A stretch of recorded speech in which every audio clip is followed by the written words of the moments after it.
회개가 중요하다라고 말할 때 우리는 우선 회개란 무엇인가에 대해서 분명한 깨달음과 이해가 있어야 할 것입니다. 회개에 대해서 우리가 갖고 있는 오류, 매우 중대한 오류에 대해서 먼저 지적하고자 합니다.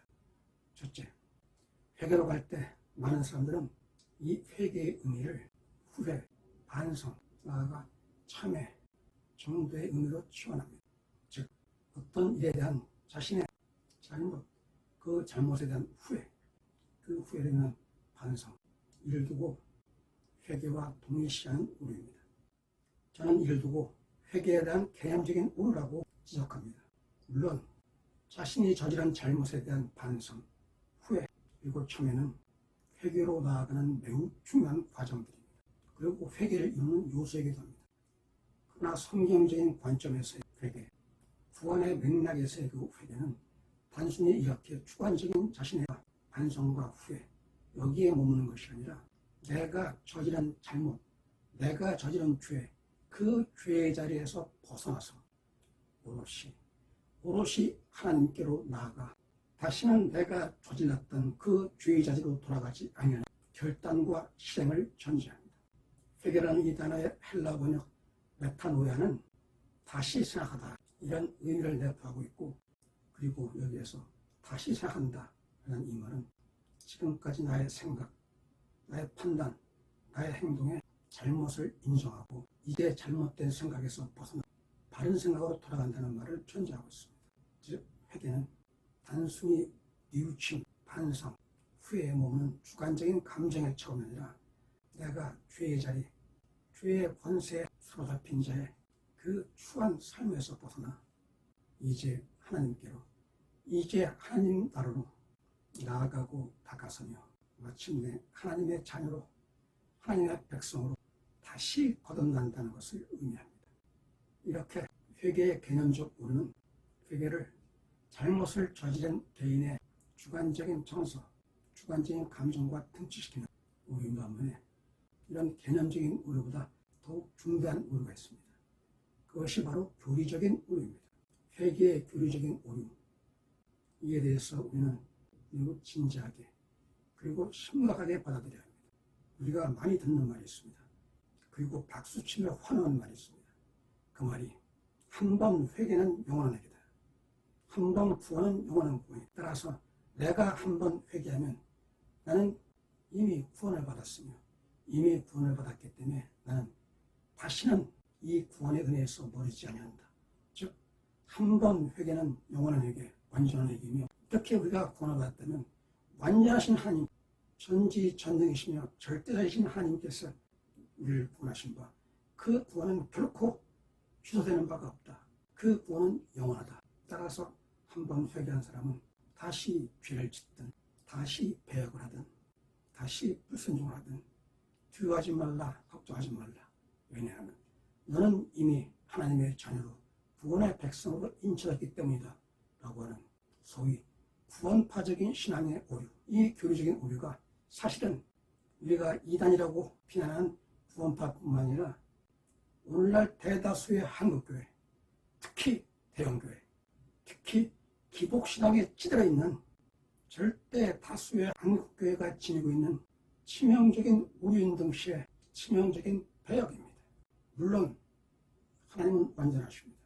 하나님이 우리를 구원하시면 우리가 비록 죄인일망정 우리는 다시 하나님의 은혜로 말미암아, 다시 하나님의 사랑으로 말미암아 그 구원의 은혜를 누릴 수 있습니다. 하나님은 익히 알고 계십니다. 인간은 본디 나약한 존재라. 그 나약한 존재가 결코 완전할 수 없을진데 너희는 삶이, 너희가 숨쉬는 마지막 순간까지 끊임없이 죄의 유혹이 뒤따를 것이며 때로는 너희가 감당하기 힘든 그 죄의 권세에 매이는 때도 있으리라. 하나님은 모든 것을 알고 계십니다. 그럼에도 하나님은 우리를 포기하지 않으십니다. 하나님은 우리를 버리시지 않습니다. 마치 아버지가 자녀를 사랑하듯이, 마치 아버지가 돌아온 탕자를 반기듯이 잘못이 있고 죄가 있다고 버리지 않습니다. 다만 여기에는 하나의 전제가 있습니다. 아버지께로 돌아와야 합니다.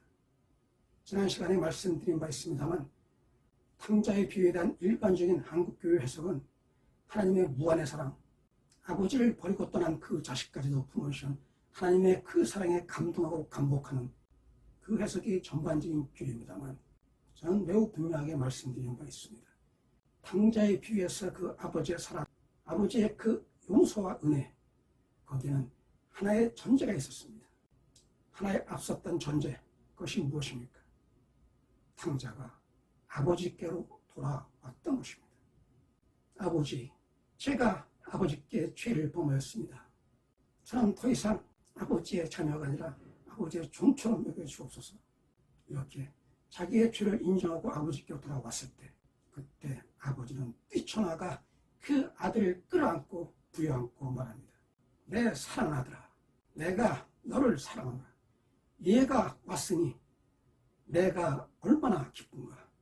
우리 모두 잔치를 즐기자 라고 하시며 신정 기뻐하십니다. 여기에서 우리는 하나의 중요한 키포인트를 찾아야 합니다.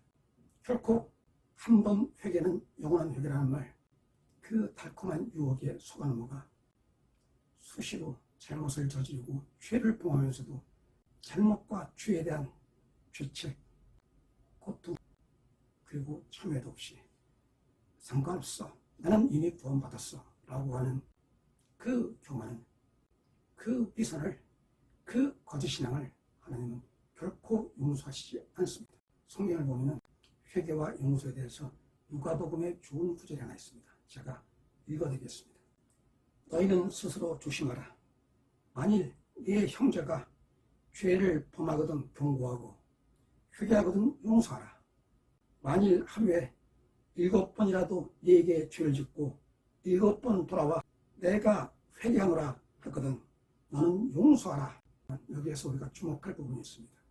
잘못을 저지른 자가 회개하거든 용서라는 이 문장, 물론 매우 중요한 의미를 지니는 문장입니다만, 이 문장과 동시에 우리가 한 번 회개는 영원한 회개다, 한 번 회개 이상 더 이상 회개하는 것은 도리어 신앙이 나약한 자, 아니 신앙이 없는 자의 불신앙의 증거라고 말하는 이단 종파들의 그 타락한 교리와들이 이 본문에서는 아주 간단하게 설명하고 있습니다.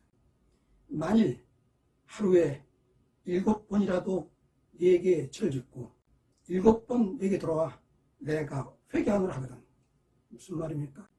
회개란 한 번에 머무는 게 아니라 7번 죄를 짓었다면 네가 7번 회개하라, 이 말입니다. 죄를 지을 때마다 회개하라. 그때 비로소 용서가 있다, 이 말입니다. 물론 여기에서 절대 간과하면 안 되는 중요한 포인트가 있습니다.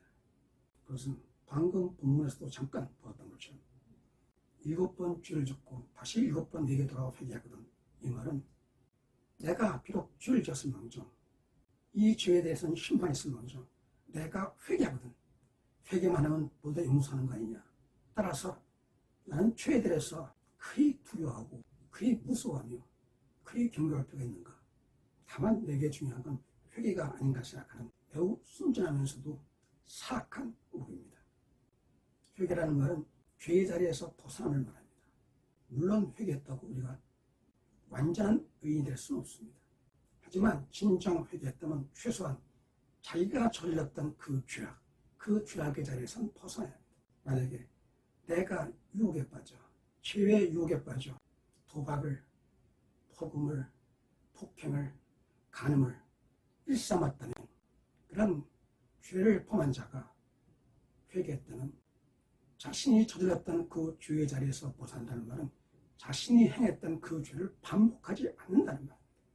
내가 이 죄를 짓고 교회당에 나가서 회개합니다 하고 다음날 인간은 약한 존재야, 어쩔 수 없어, 또 죄를 저지르고 또 교회당에 나가 회개하고, 이를 하나님이 받아들인다고 생각하십니까? 하나님은, 성경은 말합니다. 하나님은 만물의 여기심을 당하지 않으신다고 말씀하십니다. 무슨 말입니까? 하나님을 농락하지 말라는 말입니다.